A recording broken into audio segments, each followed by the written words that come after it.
আসসালামু আলাইকুম রহমতুল্লাহি অবরাকাতুহ। সবাই কেমন আছেন? আজকে আপনাদেরকে একটা ইন্টারেস্টিং বিষয় নিয়ে কথা বলবো। দেখেন, আমরা যে কোনো ভালো কাজ করতে গেলে মনে করেন আমি নামাজ পড়তেছি, তাই না? নামাজ পড়তে পড়তে মাঝে মাঝে দেখবেন যখন 2 রাকাত হয়ে যায়, 3 রাকাত হয়ে যায়, তখন আমরা ভাবি যে আচ্ছা, আমার নামাজ কি ঠিক হয়েছে? আমি কি ঠিক নামাজ পড়েছি? আমার নামাজটা কয় রেখাত হয়েছে? এরকমটা ভাবি কি না? সন্দেহ হয় অজু করার পর। আপনি যখন অজু করেছেন, যখন আপনি মুখ ধুয়েছেন, কুলি করেছেন, তারপর মাথা মাসেহ করেছেন, তারপর পা ধুয়েছেন, ধোয়ার পরও কেমন যেন মনে হয়, আচ্ছা আমি কি হাতটা ভালো করে ধুয়েছি? আচ্ছা আমি কি নাকে পানি দিয়েছি? আচ্ছা আমার মুখটা কি ভালো করে ধোয়া হয়েছে? আমার অজুটা কি হয়েছে? সন্দেহ হয় কি হয় না? আর এই সন্দেহ মুক্ত করার একটা ছোট্ট একটা আমল বলে দেব, ছোট্ট। এই আমলটা যদি আপনি করতে পারেন, সমস্ত সন্দেহ দূর হয়ে যাবে। সুবহানাল্লাহ, সুবহানাল্লাহ। আপনার সন্দেহ আসবে না, সব মনে হবে সঠিক। সঠিক হচ্ছে, দেখেন, এটা কিন্তু প্রত্যেকটা প্রত্যেকটা মানুষের এটা হয় যে নামাজ পড়তে গেলে যে মনে হয় যেন আল্লাহ কয় রেখাত পড়লাম, 3 রাকাতের জায়গায় 4 রাকাত পড়লাম, নাকি 2 রাকাত পড়লাম, না 1 রাকাত পড়লাম, আল্লাহ জানে। এরকম মনে হয় কিনা? আমি ইমামতি করি, মাঝে মাঝে আমার নামাজেও ভুল হয়ে যায়। আমি কি করছি, মানে যখন উঠবো বসে পড়লাম, মুসাল্লিরা পেছন দিয়ে বলছে আল্লাহু আকবার, আমি উঠে গেলাম, কারণ আমার ভুল হয়েছে, সন্দেহ হচ্ছিল নাকি। তো এরকম প্রত্যেকটা মানুষের হয়। তাই এই সন্দেহ মুক্ত করার একটা ছোট্ট একটা দোয়া পড়বেন, আর এই দোয়ার আমলটা প্রতিদিন করবেন।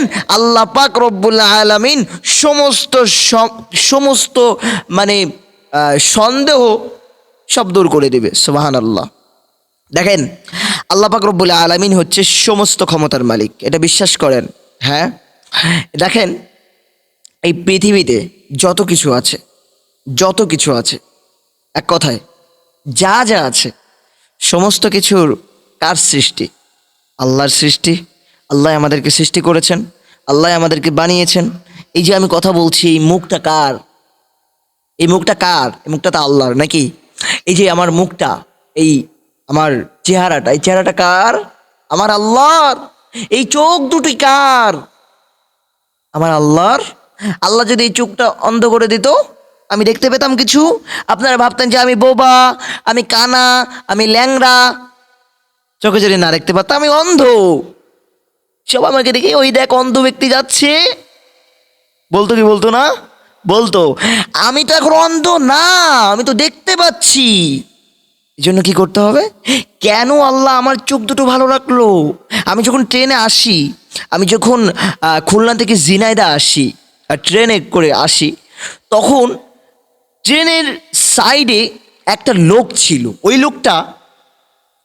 লোকটার পা নাই, পা নাই ভাই। তারপর অন্ধ, চোখে দেখতে পায় না, হাত দিয়ে চলতেছে, এরকম ভাবে চলতেছে। হাতের এইখান থেকে নাই, এখান থেকে নাই, এরকম ভাবে চলতেছে, হাঁটতেছে এরকম ভাবে। আমি দেখতেছি আর ভাবতেছি আল্লাহু আকবার, আল্লাহ, আলহামদুলিল্লাহ, আলহামদুলিল্লাহ। আল্লাহ যদি চাইতো, ওর জায়গায় আমাকে রাখতে পারতো কি পারতো না? পারতো না? পারতো। রাখে নাই, তার মানে আল্লাহ আমাদের পছন্দ করে, নাকি? হুম। এই জন্য আমাদের ভিতরে শুকরিয়া নাই। আসলে শুকরিয়া নাই কেন জানেন?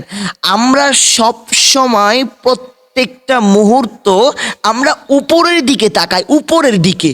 আমি ছোট আছি, আমার 10 লাখ আছে, অমুক ভাইয়ের 20 লাখ, আমার যদি 30 লাখ হইতো। আমার ছোট একটা ঘরে আছি, অমুক ভাই দালান ঘরে থাকে, আমারও যদি দালান ঘর হইতো। অথচ আমরা নিচের দিকে তাকাই না। আরে ভাই, 3 বেলা তো খাইতে পারতেছি, অনেকে আছে খাইতে পারতেছে না। এই জন্য শুকরিয়া আদায় করতে হবে, শুকরিয়া আদায় করতে হবে। প্রথম আমল হচ্ছে শুকরিয়া আদায় করতে হবে। প্রত্যেকটা কাজে, প্রত্যেকটা মুহূর্ত, যে কোনো কাজে আলহামদুলিল্লাহ। আল্লাহ আপনাকে বিপদ দিয়েছে, আলহামদুলিল্লাহ। পরীক্ষা, এটা কি? পরীক্ষা। আল্লাহ পাক রব্বুল আলামিন পরীক্ষা নেন কাদের জানেন? যাদেরকে আল্লাহ ভালোবাসে। যাদেরকে আল্লাহ ভালোবাসে, যাদেরকে আল্লাহ মোহাব্বত করে, তাদেরকে পরীক্ষা নেয়। আর পরীক্ষা কিন্তু যাই তাই মানুষের নেয় না। একটা মানুষ যখন অন্য একটা মানুষকে পরীক্ষা নিবে, তার মানে ওই মানুষটাকে সে পছন্দ করে, সে লাইক করে, সে ভালোবাসে, এই জন্য তাকে পরীক্ষা নিচ্ছে যে দেখি এই মানুষটা কেমন, পরীক্ষা নিয়ে দেখি। কেন পরীক্ষা নিচ্ছে? কারণ তার সাথে মিশতে চাচ্ছি, তাকে ভালোবাসতে চাচ্ছি, তাকে আপন করে নিতে চাচ্ছি, এই জন্য পরীক্ষা নিচ্ছি। পরীক্ষা যদি পাশ করে, আই হায়, সে আমার সব থেকে বড় বন্ধু, সে আমার জন্য সব কিছু করে দিতে পারে। আল্লাহ, আমার আল্লাহ কিছু কিছু বান্দাদেরকে পরীক্ষা নেয়, এই বান্দা আমাকে কতটুকু ভালোবাসে দেখি, এই বান্দা আমাকে কতটুকু মহব্বত করে দেখি, তাই বলে পরীক্ষা নেয়। আর এই পরীক্ষায় পড়ে আমরা, ছোট ছোট পরীক্ষায় পড়ে আমরা ধৈর্য হারা হয়ে যায়। ইন্নাল্লাহা মা'আস সাবিরিন, আল্লাহ তো বলে দিয়েছে, হে রাসূল আমার বান্দাদেরকে আপনি বলে দেন, আমার বান্দা যাতে বিপদে পড়ে ধৈর্য ধারণ করে। নিশ্চয়ই আমি ধৈর্যশালীদের সাথে আছি, তাদের ব্যবসা বাণিজ্যে, তাদের সমস্ত কিছুতে বরকত দিয়ে দেবে কে? আমার আল্লাহ সমস্ত কাজে বরকত দিয়ে দিবে। ঠিক আছে, এই জন্য শুকরিয়া আদায় করতে হবে। শুকরিয়া যে বলে দিলাম আলহামদুলিল্লাহ, হয়ে গেল, আলহামদুলিল্লাহ হয়ে গেল, শুকরিয়া। যে আল্লাহ আপনাকে বানিয়েছে তার হুকুম মানতে হবে, তার হুকুম পালন করতে হবে, তার হুকুম নামাজ পড়তে হবে, ঠিক মতো ওযু করতে হবে, নামাজ পড়তে হবে, আল্লাহর কাছে দোয়া করতে হবে, নিজের গুনাহের জন্য আল্লাহর কাছে অনুতপ্ত হতে হবে। তো যাই হোক, চলুন আমরা বেশি কথাবার্তা না বলে আমলের দিকে চলে যাই। সন্দেহ নষ্ট করার আমল, মানে সন্দেহ আসবে না, সব কিছু আপনার কাছে সঠিক মনে হবে।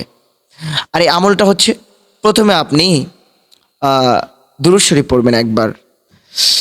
আল্লাহুম্মা সাল্লি আলা মুহাম্মাদ ওয়া আলা আলি মুহাম্মাদ কামা সাল্লাইতা আলা ইব্রাহিম ওয়া আলা আলি ইব্রাহিম ইন্নাকা হামিদুম মাজিদ। আল্লাহুম্মা বারিক আলা মুহাম্মাদিন ওয়া আলা আলি মুহাম্মাদ কামা বারাকতা আলা ইব্রাহিম ওয়া আলা আলি ইব্রাহিম ইন্নাকা হামিদুম মাজিদ। আল্লাহুম্মা বারিক আলা মুহাম্মাদিন ওয়া আলা আলি মুহাম্মাদ কামা বারাকতা আলা ইব্রাহিম ওয়া আলা আলি ইব্রাহিম ইন্নাকা হামিদুম মাজিদ। এই দুরূদ শরীফটা আপনি প্রথমে একবার পড়বেন, মাত্র একবার। তারপর আপনি এই ছোট্ট একটা দোয়া আপনি পড়বেন ঘুমানোর আগে, যখন ঘুমাতে যাবেন মাত্র 100 বার পড়বেন, লা হাওলা ওয়ালা কুওয়াতা ইল্লা বিল্লাহ। এই ছোট্ট দোয়াটা অনেকেই জানেন, প্রত্যেকে জানেন। আর যারা জানেন না, আমার এই ভিডিওটা বারবার দেখে শুনে শুনে মুখস্থ করে নেবেন। লা হাওলা ওয়ালা কুওয়াতা ইল্লা বিল্লাহ, লা হাওলা ওয়ালা কুওয়াতা ইল্লা বিল্লাহ, লা হাওলা ওয়ালা কুওয়াতা ইল্লা বিল্লাহ। এইটুক 100 বার পড়বেন, মাত্র 100 বার। পারবেন না এইটুকু আমল করতে? আল্লাহ পাক আমাদের সবাইকে এইটুকু আমল করার তৌফিক আপনাদেরকেও দান করুক, আমাকেও দান করুক, আমিও যাতে আমল করতে পারি। আপনারা সবাই আমার জন্য দোয়া করবেন, আমিও যেন আপনাদের মতো আমল করতে পারি এবং আপনাদেরকে বলতে পারি। আর আমিও দোয়া করি, আল্লাহ তুমি প্রত্যেকটা মানুষকে, যারা আমাকে দেখতেছে, যারা আমার ভিডিওর কথাগুলো শুনতেছে, এমনকি রেগুলারলি আমাকে দেখে, হায় আল্লাহ তুমি প্রত্যেককে ভিডিওর কথা অনুযায়ী প্রত্যেককে আমল করার তৌফিক দান করে দাও। সবাই বলেন আমিন। আজকের ভিডিওটা এই পর্যন্ত। ভালো থাকবেন সবাই, সুস্থ থাকবেন।